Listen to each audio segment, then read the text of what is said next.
అన్ని కీళ్ల సంబంధిత సమస్యలకు రీజన్ ఆర్థోస్పోర్ట్ హైదరాబాద్లో అధునాతనమైన సర్జరీ లేని వైద్యం. రాజకీయాలతో ఏమాత్రం సంబంధం లేని జాతరకు పొలిటికల్ కలర్ అద్దుతున్నారా? కాంగ్రెస్ పార్టీలోని ఆధిపత్య పోరు గిరిజన జాతరను అందులోకి లాగుతుందా? కొందరు ఉమ్మడి ఆదిలాబాద్ కాంగ్రెస్ ఎమ్మెల్యేలు సైతం ఈసారి నాగోబా జాతరకు ఎందుకు వెళ్లలేదు?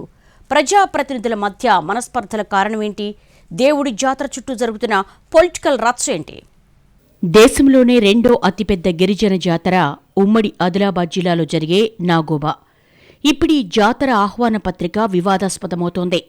ప్రత్యేకించి అధికార కాంగ్రెస్ ఎమ్మెల్యేలు కొందరు తీవ్ర అసహనంగా ఉన్నారట.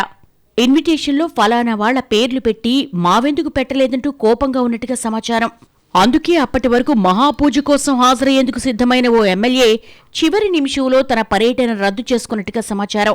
ప్రోటోకాల్ ప్రకారం జాతర జరుగుతున్న విభజిత ఆదిలాబాద్ జిల్లా ప్రజాప్రతినిధుల పేర్లను మాత్రమే ఆహ్వాన పత్రికలో వేయించారు అధికారులు. కానీ ఇక్కడే ఉమ్మడి జిల్లా నాయకులు కొంతమంది ఫీల్ అయ్యారట. ఉమ్మడి జిల్లా ప్రాతిపదికన తీసుకుంటే మీ సొమ్మేం పోతుందంటూ అధికారుల మీద గుర్రుగా ఉన్నట్టుగా సమాచారం. ఇన్విటేషన్లో తమ పేర్లు లేవన్న కారణంతోనే ఒకరిద్దరు ఎమ్మెల్యేలు నాగోబా పూజకు మొక్కులు సమర్పించేందుకు రాలేదని వాళ్ళ అనుచరులే చెవులు కొరుక్కుంటున్నారట.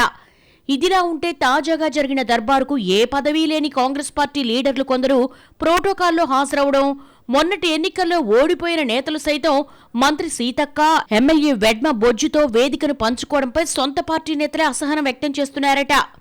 ఈ పాయింటే సదరు అసంతృప్త ఎమ్మెల్యేలకు అస్త్రంగా మారిందట. మాకైతే విభజిత జిల్లా, ఉమ్మడి జిల్లా అంటూ రూల్ చెప్తారు, మరి ఓడినోళ్లు దర్జాగా డయాస్ మీద కూర్చుంటే ఏం చేస్తున్నారు అని అధికారులను నిలదీస్తున్నట్టుగా సమాచారం.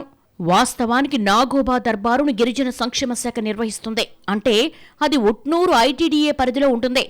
ఆదిలాబాద్, నిర్మల్, మంచిర్యాల, కొమరంభీం జిల్లాలు అందులో ఉంటాయి. ఆ ప్రకారం చూసుకున్నా ఆహ్వాన పత్రికలో అందరి పేర్లు ఉండాలి కదా అన్నది ఇప్పుడు ప్రశ్నిస్తున్న ఎమ్మెల్యేల లాజిక్. గతంలో ఉమ్మడి ఆదిలాబాద్ జిల్లాలోని ఎమ్మెల్యేలు, ఇతర ప్రజాప్రతినిధులకు తగిన గౌరవం ఇవ్వడంతో పాటు ఫ్లెక్సీల్లో ఫోటోలు సైతం వేశారన్న అంశాన్ని తెరపైకి తెస్తున్నారు.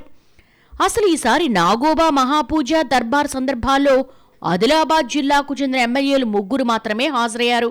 బీజేపీ ఎమ్మెల్యేలు 3 దూరంగానే ఉన్నారు.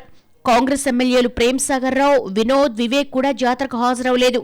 కాంగ్రెస్లో ఉన్న అంతర్గత కుమ్ములాటలే అందుకు కారణమన్నది లోకల్ టాక్. ఇన్ఛార్జి మంత్రి సీతక్క వచ్చిన కార్యక్రమంలో సైతం ఎమ్మెల్యేలంతా కలిసి పాల్గొనకపోవడం చర్చనీయాంశమవుతోంది. ఓ శాసనసభ్యుడి ఒత్తిడితోనే మిగతా వాళ్లను పట్టించుకోలేదన్న ఆరోపణలు సైతం ఉన్నాయి. దేశంలోనే రెండో అతిపెద్ద గిరిజన జాతరను కేవలం కొత్త ఆదిలాబాద్ జిల్లాకే పరిమితం చేస్తున్నారా అంటూ కాంగ్రెస్ నేతలే మండిపడుతున్న పరిస్థితి. కొత్త జిల్లాలు ఏర్పడ్డా ఇంతకుముందు నాగోబా జాతరకు ఉమ్మడి ఆదిలాబాద్ జిల్లా ప్రజాప్రతినిధులంతా హాజరయ్యేవారు. కానీ ఇప్పుడు ఒకరిద్దరు ఓవరాక్షన్ వల్ల పరిమితులు ఏర్పడుతున్నాయన్న టాక్ నడుస్తోంది పొలిటికల్ సర్కిల్స్లో. అసలు రాజకీయాలతో సంబంధమే లేని సంస్కృతి సాంప్రదాయాలకు పెద్దపీట వేసే నాగోబా జాతరను కాంగ్రెస్ నాయకులు ఇలా రాజకీయమయం చేయడం ఏంటన్న ఆగ్రహం సైతం వ్యక్తమవుతోందట కొన్ని వర్గాల్లో. మొత్తం మీద ఆహ్వాన పత్రికతో ఏర్పడ్డ వివాదం ఎట్నుంచి ఎటుపోతుందో, ఎమ్మెల్యేల మధ్య మనస్పర్ధలు ఎంతవరకు పెరుగుతాయో చూడాలంటున్నారు రాజకీయ పరిశీలకులు.